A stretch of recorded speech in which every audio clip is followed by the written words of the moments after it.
Are you tired of being blamed for losing? Yo, Z-Tech, you trash. You lost because of you.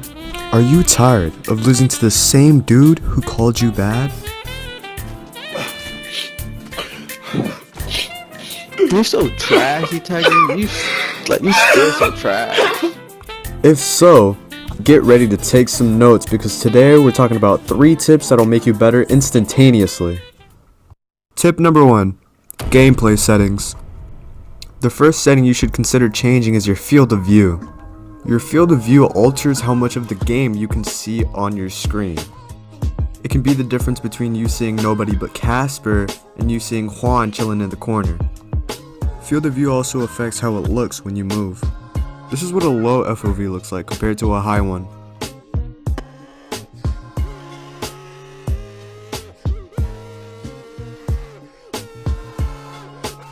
Having a high FOV has its pros and cons. The biggest con would be that you lose aim assist the higher your FOV is. I would recommend a field of view of 90 to 105, but it's all preference.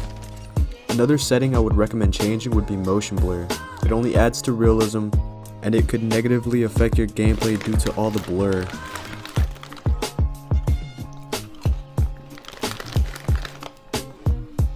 Input dead zones changes how much you have to move your joystick to make your in-game character or crosshairs move. Finding the right dead zones for you could potentially improve your aim.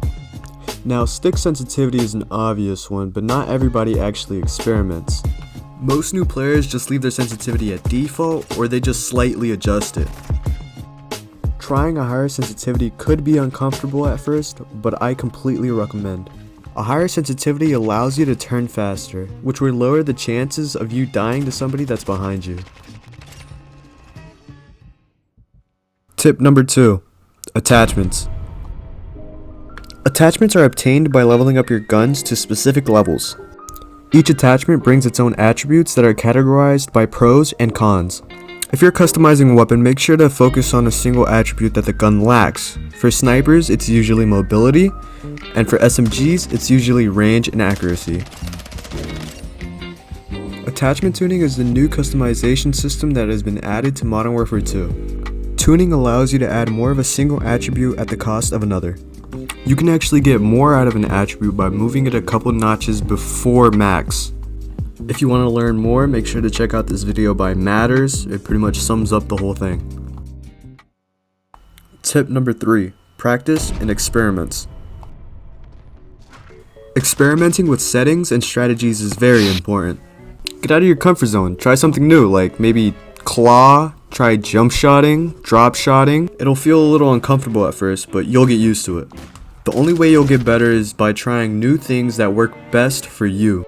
That, along with a little bit of practice, is going to make you improve instantly. Now try a couple of these tips and see how you improve.